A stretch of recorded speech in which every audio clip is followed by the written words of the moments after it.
মামা, তোমার সেই ভাইরাল ডায়লগটা আর একবার একটু দাও তো।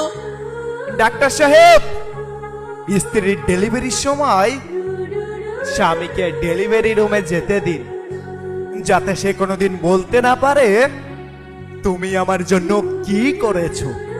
যখন সে তার প্রসব বেদনার যন্ত্রণাটা দেখতে পাবে, তখন সে বুঝতে পারবে তাকে বাবা ডাক শোনানোর জন্য একটা মেয়ে কতটা কষ্টের শিকার হয়।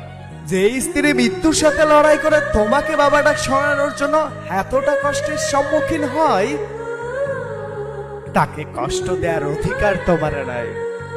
নারী, তুমি পারো বটে, শত অবহেলা সহ্য করার পরও তারপরও সকলকে খুশি করার জন্য আপ্রাণ চেষ্টা করে যাও।